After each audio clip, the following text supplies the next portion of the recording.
A lot of times these flea market cats, they don't necessarily know what they got. Just like at the thrift stores, but more so at the flea market. So you can find some real good deals. For example, they got this cat that has a dollar table of stuff. You know, the first time or second time I went to the flea market, I found something called Dixon flannel shirts. These mugs go between $50 and $100. You know what I'm saying? Usually 100 or whatever to 50. And I found maybe one or two at the flea market. One at his table and one at another guy that had stuff hung up. Well, of course, these shirts can go from $50 to $100. They didn't necessarily know what they had, so that was a real good deal and a real good find. And if you do your research in the eBay soles, like I've shown y'all how to do, and if you don't know how to do that, go look down my thread and you will see how to do that step by step. You will find those diamonds in the rough when you're looking for certain things. All right, like the Dixon flannel shirts and stuff that you can get for $1 and sell for 50 to 100. That's a 50X or 100X. Do the math. Hey, what's up, y'all? First off, all glory go to God and unto me. Happy Resurrection Sunday. It's your boy Riffa, Riff the Reseller, back again with another video for you. I know I've been gone for a minute, but as y'all saw, you know what I'm saying, I lost my dad. I lost my wife's grandfather recently as well. So it's been a lot going on, man. And I've been doing those other flexible gigs to make money that I told y'all about. But I'm gonna get back into it and give y'all some tips and tricks to help y'all out with your reselling and your eBay business today. Yeah, the video might be a little shaky because we driving. We're on our way to a Resurrection Day dinner, you know, family dinner, get together at my wife's aunt's house. But I wanted to make sure I get this in for y'all today as promised. Today we will be going over how to find items to sell on eBay. But first, make sure y'all hit the notification bell, like, comment, subscribe, share this out to help grow the channel. It really helps the channel. It really helps all of the videos. Now you may hear a little bit of GPS and all that good stuff. You may hear our baby in the back or whatever, but I'm gonna keep it going. You know, that's real life. You gotta do what you gotta do because we all only get 24 hours in the day. So we gotta try to do as much as we can with the time that we have, you know what I'm saying, to be effective and to get everything that we gotta get done. Be productive. That's the word I'm looking for. Of course, for y'all that's here for the first time, you know, my channel is about a lot of things that go on with me as Riffa the actor, Riffa the rapper, Riffa the poet, but as well as being an entertainer, I really want to be able to help people know how to support themselves and be able to pursue their dreams full time. Of course, in order to do that, we got to have other streams of income that don't necessarily deal with the entertainment industry for when the entertainment stuff dries up, which sometimes it will. You know, it don't matter if you on a TV show for years, when that show is done, you don't necessarily have a job. Like the cat that was on the Bernie Mac show. You know what I'm saying? He was working at Home Depot, you know, before he got something else. I'm not sure if he's gotten something else yet. You know, Waldo Geraldo Faldo from Family Matters, you know what I'm saying? He was on that show for a minute, but then once that was gone, he didn't really get anything else for a while. Ticino Arnold, you know what I'm saying? That was on one. It took a while for her to start getting stuff again. So you gotta have that stuff in place, even if you do make it big. Now, I ain't had none of them big shows yet, you know what I'm saying? People have seen me on stuff. Now, I got the Walden University commercial running right now. Now, I do my music and got some poetry and all that stuff out there. But I'm putting myself in position so that when that stuff does come up and the stuff dries up, or if there's another actor strike, I'll be able to provide for my family with no problem. I've started the substitute teaching as well. I'll talk about that in another video too, about how that's a way or something that you can do to be able to provide for your family with that flexible income where you can work whenever you want to. And eBay is a big way that I've been doing it since I moved out here to Atlanta. And that's why I'm going over all these eBay things, because when I put up videos about the different things that I do or have done to support myself and support my family while doing the entertainment industry, the videos that got the most attention were the ones I did about eBay. So I'm gonna stick with that, you know what I'm saying? Because that's a real good way that you can build up to millions. I make thousands on eBay, you know what I'm saying? Like a low middle class income, you know what I'm saying, on eBay yearly. But I'm trying to get up to the millions, and the people that I learn from do make millions on eBay. So, you know what I'm saying, if you listen to this information that I'm giving and do it, you know what I'm saying, you can get to that point too. And I want to help people be able to do all that and provide for their family while reselling and doing those other flexible gigs. If you're interested in any of the other flexible stuff I talked about, go back down my feed. You know what I'm saying? You can listen to those and tie those in as well, because it's like a quilted income, which means you're doing several different things to be able to make ends meet. so that you have that freedom and flexibility whenever you get a gig to be able to do it. You know what I'm saying? Without having to ask somebody to be off or whatever. One of the first ways and best ways to find things to sell on eBay, like I said in one of my previous videos, is that you want to sell things that you currently own in your house that you would normally give away to Goodwill, give away to Salvation Army, all that kind of stuff. You want to sell those things that you would normally give away because you can make money off of those things. Salvation Army and Goodwill gonna make money off of them anyway.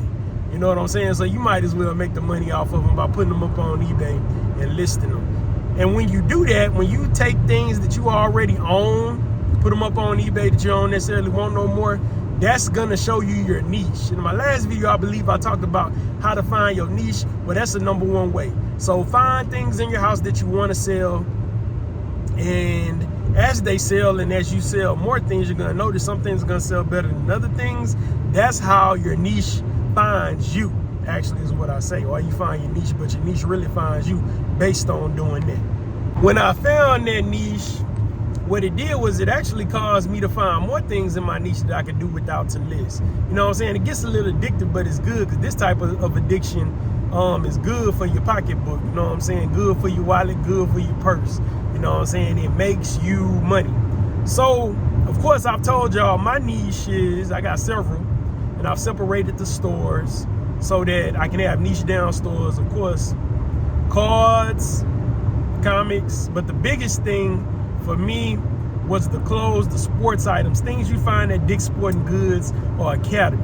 So once I saw those things were selling a lot that I didn't necessarily want no more, I found other things in my house, in my drawers and stuff like that, my dresser drawers. Let me just be specific, because I know some people say drawers and they mean something else, but we ain't talking about that. Yeah, so I found other things in my dresser drawers to put up on eBay and sell based on doing that. Let's talk about the next step. Eventually, you're going to begin to run out of those things that you want to sell that's in your niche. So when that happens, there are several places you can go to get more of the type of things that sell a lot in your niche. You know, so you want to find items at thrift stores. A thrift store is a place where that sells used or gently worn items, you know what I'm saying, to people for a low price. A lot of times they're made to be affordable places for people, you know, kind of with lower income or whatever, to be able to find things to wear that are nice. But everybody goes to thrift stores and find things to wear. A lot of times when they sell things at these thrift stores, the money goes towards a good cause, you know, like helping people with rehabilitation. I know the Salvation Army does that when they've been on drugs, or Goodwill helps people get back to work. So if you're supporting these thrift stores, you're doing a good thing and a good service to humanity as well. So buy items from thrift stores. I'm gonna go over names of certain thrift stores that you can buy items from if you don't know, you know, the types of stores to go to buy these items that are in your niche. First thrift store most people know about is Goodwill, but they are high. I'm gonna just warn you because they the most popular. It's the one that you see when you watch these reseller videos. All the resellers talk about Goodwill, but because of that, they done priced a lot of stuff up. You know what I'm saying? But you can still find good stuff at them, but they have higher prices than I would like. And also Goodwill kind of slick because they'll take the good things that they get from people and put them on their online store to make more money off of them. You know, or they'll price things up. They have their employees go on eBay and look to see what stuff selling for, and then they'll charge a higher price for it, which isn't really that good, you know. But there's another type of Goodwill store where you can get a lot of bang for your buck, and that's the Goodwill outlets. There's usually about 2 of them near a major city, like maybe if you're in a small city, maybe you have one within a 2-hour radius of you or whatever. And I'm gonna tell you about some of the Goodwill bins I've been to. Goodwill bins are beneficial because you buy things by the pound. Now the quality is better at the racks, which the racks is like the Goodwill stores where the stuff on the hangers and all that. The quality is gonna be better because that's the first place where the stuff is going. With the Goodwill bins, a lot of times it's the stuff that people did not want to buy, so they didn't send it to the Goodwill bins to get rid of it. Now they're selling it by the pound. But you can still find some gems there. I know I do. And let me tell you about some of the ones I've gone to in the locations. But we call them Goodwill bins for slang with resellers, but they really call Goodwill outlets. So when you're looking for those type of stores, you can buy by the pound. It may be $1.35 a pound. You know what I'm saying? You're buying for stuff because they weigh the stuff when you're done with it. When you're looking for these type of stores, you want to type in Goodwill outlet on your search engines, your Google search engines, your Yahoo search engines, and that's gonna pull up the nearest Goodwill outlets to you, or Goodwill outlets you can go to, aka the Goodwill bins. So Goodwill still got some good stuff, you know, where you can go, which is at the Goodwill bins. And like I say, you can find stuff on the racks, but they're a little high. But I'm gonna tell you about some other thrift stores that have better deals for you, where you can get more bang for your buck as well. They have the racks. Just to help you out a little bit, I'm gonna tell you some places that have Goodwill bins. I've been to Goodwill bins in Wisconsin, which that one's very good. I found good things there. Houston, I've been to about 2 of them in the Houston area, but I think they got about 3 or 4 in the Houston area, of course, because I'm from the H, y'all know that. Oklahoma, I think I've been to one in Oklahoma. Birmingham, Alabama, that one's okay. Sacramento, California, that one's okay. Cartersville, Georgia, that one's, I don't like it. It's not that good. The one in South Carolina is not that good either. I think the best one near Atlanta, Georgia is the one in Birmingham, Alabama. They don't have one directly in Atlanta as far as I know right now.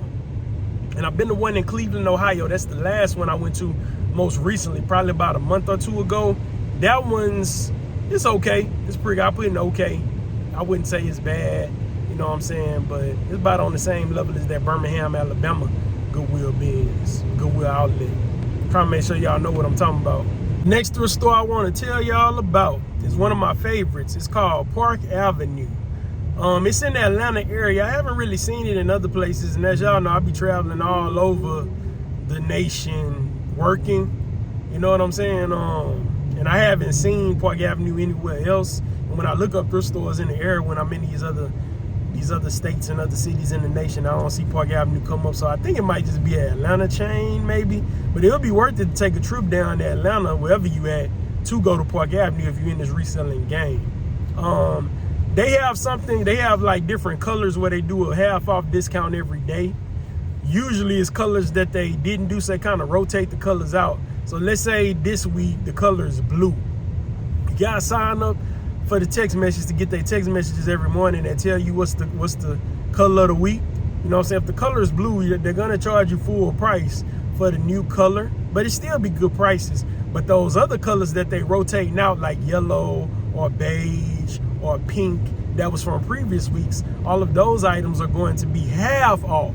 You know what I'm saying? So when people go up in there, it's not necessarily resales and they pick over certain things, but you know what's in your niche and you know what's gonna sell well for you. You still gonna find gems for super cheap. You know what I'm saying? That you're gonna be able to flip on eBay or the reselling site of your choice. So that's why I always find good stuff at Park Avenue. Good sports store items, you know what I'm saying? But even if you don't sell sports store items, when I got something coming up and I need a certain type of outfit or a certain type of top or something like that for an acting thing I gotta do, you know what I'm saying? I go in the thrift stores and I find stuff I'm looking for in Park Avenue as well. And they have several locations. I think they got about 4 or 5 locations in the Atlanta area that you can check out. So make sure y'all do that. And if you got any questions about anything I say, make sure you put in the comments and I'll be happy to answer and clarify for you. But, you know, when you go to Park Avenue, they got something you can type into your phone and then that gives you the text message. When you go to check out, they ask you if you got the text message. If you got the text message, once they ring up all your stuff, all of the items that are not the color of the week, like for this example, we're using the color blue. Everything that's not blue, that doesn't have a blue tag, I mean, because they have different tags, like it's a pink tag, yellow tag, beige tag, whatever, white tag, all that stuff gonna be 50% off for you. Now, if you don't have the text message, then it's not gonna work out for you. Everything gonna be full price. Also on Sundays, all the colors, the whole store, even the color of the week is gonna be 50% off for you as well on Sundays. And another good thing about Park Avenue, if you're doing a thrift store route, going to different thrift stores during the day, you can usually save Park Avenue for last because they stay open the latest, which is very convenient as a reseller when I'm going on my thrift routes or going thrifting. I can go to them last because they close at 9 p.m. A lot of other thrift stores, that's a drawback of them. They be closing at 5 or 6 in other countries. Not countries, I ain't been none in other countries. In other cities, in other states, Goodwill usually close at 8. A lot of other brands, they usually close at 7 or 6. But that Park Avenue is always going to be open until 9 p.m. Eastern Standard Time over wherever you at. Well, we in Atlanta, so it's Eastern Standard Time over here. Another one I want to tell y'all about is Value Village. That's another good thrift store. Like I say, sorry about the shaking as we in the car. I think it might make it more amusing though. Value Village. They have them in the Atlanta area. They do the color discounts as well, but it's not necessarily like Park Avenue. When you go in there, you look up and then they have it on the board what colors they're doing half off on for that day. It usually be about 2 colors that they do for you when they do that. That's the ones in the Atlanta area. Now they do have a chain of Value Village in the Houston area. It's pretty good as well. They got good prices and they got good stuff in there. I feel like the Value Villages in the Houston area are better than the Value Villages in the Atlanta area. I feel like they got better quality stuff and a lot more stuff to choose from. Although both of them, I think, got some pretty high prices when they don't have the discount going on. I will say that. But I found good stuff at both of them, you know. So yeah, look for Value Village in your areas too. We almost there, so I'm trying to go a little bit fast to get this done for y'all. When I get home, I want to get it edited and all that good stuff. Another good chain is Value World. Now, what I will say is you want to sign up for all of the text message type deals from these stores because they'll send you text messages letting you know when they're having good deals and all that good kind of stuff. So Value World, that's a good chain in Cleveland and Detroit. But don't go when it's close to them closing. Because the first time I tried to go to Value World back when I was working in Cleveland one time, they, you know, they had a little attitude. They was ready to go. So I didn't go for a minute, but I eventually ended up trying it. I just left out. They pissed me off, so I just walked out when the lady was telling me you only got 10 minutes, all this kind of mess. And I actually had maybe 30 or 40 because I work all day. Then I try to go to the thrift stores, you know what I'm saying, to maximize, you know, my time in other places. So I rushed to get there and all this kind of stuff, and then she telling me that. But I ain't saying they're bad stuff. That just happened there. I was in Cleveland. But when I went in Detroit, I ain't had no issue. Just go earlier, then you won't run into that kind of stuff. You know, the people been working all day, so I kind of understand it. When they ready to go home, they ready to go home. You know, but they got some good stuff in there. But they are a little high, I will say that. But they do have good things in there. In Value World, and the Value Worlds in different places. That's kind of a Midwest chain. There's another good chain that got good stuff called Family Thrift Center. This one can be found in Missouri. That's where it originated from, and in Texas. They have a lot of good stuff in Family Thrift Center. Now, one of my favorites to go to that's countrywide, all over the place, it's not necessarily regional, is the Salvation Army. Just like Goodwill everywhere, Salvation Army everywhere. And a lot of times, Salvation Army gonna have good prices where cats didn't go looking through eBay, you know what I'm saying, and putting up the price to what they have on eBay. But thrift store, they don't understand when they do that mess, they're messing themselves up. And they biggest people that probably buy stuff for them are the resellers like myself and other people. And we ain't gonna buy the stuff when it's the price on eBay because we can't make no money off of it. Ain't no margin. You know what I'm saying? So when you go to the thrift stores and they got a whole bunch of stuff piled up, probably because they got the stuff too hot. But most of the Salvation Armies I go to have good prices, and you can find them all over the nation. There's a good one I go to in the Atlanta area. I ain't gonna say which one, you know what I'm saying, because I don't want y'all going to it. But go to other ones. You know, well, I ain't gonna say I don't want y'all going to it, but I don't want y'all taking all the good stuff from there when I can get it. But I'm giving y'all a lot of good gems anyway. You know, reselling a little competitive. I'm just be real with you. You know, but they got 2 or 3 locations in the Atlanta area that you can go to get things, and they have good prices. They don't mark their stuff way up, and I always find good stuff when I go to the Salvation Army or the Salvations, like I seen some people say sometimes.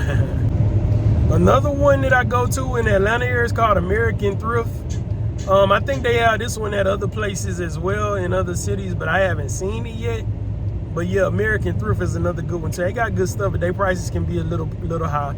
But in all of them, even with the high prices, you can find a diamond in the rough from time to time. You know, if you're just willing to look, and you got to look at everything in your niche to find those diamonds in the rough when you go. So make sure y'all do that. I go to many others as I find them around the country, but the ones I mentioned are the main ones that I tend to frequent and find good stuff at, and I'm gonna repeat customer at those that I mentioned. Another place where you can go and find stuff at for real good deals is flea markets. But I'm not talking about the flea markets like King's Flea Market in the H when we was growing up and all that good stuff. I'm talking about those type of flea markets that look like they kind of outdoors and they look like they in the horse stables and all that kind of stuff. And then you walk around and you see wood tables and stuff. These are the ones where you can get the best deals because they're going to have like a table.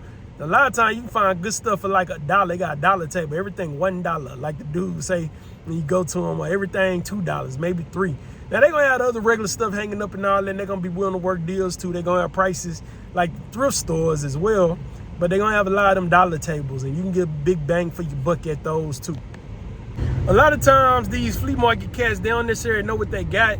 Just like at the thrift stores, but more so at the flea market. So you can find some real good deals. For example, they got this cat that has a dollar table of stuff. You know, the first time or second time I went to the flea market, I found something called Dixon flannel shirts. These mugs go between $50 and $100. You know what I'm saying? Usually $100 or whatever to $50. And I found maybe one or two at the flea market. One at his table and one at another guy that had stuff hung up. Well, of course, these shirts can go from $50 to $100. They didn't necessarily know what they had. So that was a real good deal and a real good find. And if you do your research in the eBay souls, like I've shown y'all how to do, and if you don't know how to do that, go look down my thread and you will see how to do that step by step. You'll find those diamonds in the rough when you're looking for certain things. All right, like the Dixon flannel shirts and stuff that you can get for $1 and sell for $50 to $100. That's a 50X or 100X. Do the math. They have a wide variety of items that you can get at the different stables because it's kind of like garage sale style. It's like a whole bunch of garage sales at once. What people do is they set up shop on the weekends at these flea markets to get rid of things that they would normally sell in a garage sale. The more things you buy, the better deals people gonna give you a lot of times, especially if it's not the dollar table, they already giving a good deal. But if it's the stuff that costs more than $1, they're gonna say the more you buy, the better deal I'm gonna give you. You know, and you're able to negotiate at the flea markets as well if need be. So that's a good thing too. Next way I want to talk to y'all about finding things sell on eBay is what we call online arbitrage. I don't necessarily know what online, I know what online is. I don't necessarily know what arbitrage is, but you can look it up. You know what I'm saying? I'm thinking it got something to do with buying stuff or whatever, something to do with sales or something to do with buying stuff and all that good stuff. But basically you just need to know what it is. So online arbitrage is when you go on sites like eBay, Poshmark, Mercari, even Amazon, you know what I'm saying, whatnot, and find things that they have not at the highest value that you know you can flip for a higher amount of money, or finding lots. A lot of times sellers will lot things up, which means a lot of things together, and sell them where it's a discount, where you can get things for cheaper, where it's like $2 a hat or $3 a hat, and you know you can flip those hats for like $12 or $15. That's the way I do it. A lot of times buying hats, or a lot of times buying cards. I kind of do the math and see what I'm actually paying for each thing. If they got 22 hats in a lot, you know what I'm saying, I divide it by the total amount and see if it's $2 or $3. If it's under $5, you know, per thing I'm buying, I'm gonna do it, because I try to keep my buy costs below $5 an item so that I can make a lot of margin, make a lot of profit on what I'm selling. So that's how you do that. Go on those different sites, look for those lots, or look for those things that they don't have priced high that you know you can flip from doing your research for a higher amount or based on things that you've sold. That's online arbitrage. They got a whole bunch of different sites, Depop, a whole bunch of different sites that sell stuff that resellers sell on, where you can do this online arbitrage, and I've given you a few. All right, y'all, we have come to the end of another video. You know what I'm saying? Perfect timing, because we're almost to our destination. Make sure you like, comment, subscribe, hit the notification bell. Definitely comment with any questions that you may have, because I think you're probably gonna have some questions about this particular video. And the next video is gonna talk about more ways to get daily sales on eBay. I don't feel like I finished everything I wanted to talk about when I told y'all about how to do that last time. I get daily sales on eBay every day. I'm getting sales on eBay, and I can tell you more ways that you can do that. But until next time, remember, only what you do for Christ will last, and righteous in faith increase abundantly. Y'all be blessed and enjoy your Resurrection Sunday. This probably go up after, well, hopefully it go up sometime today. I'm trying to get up for y'all before I go to bed. Hope y'all enjoyed the video. Let me know how y'all feel about it, and I'm willing to answer any questions that you may have specifically about things in the video to clarify. Use the left lane to make a U-turn at Ralph Road. Y'all be blessed.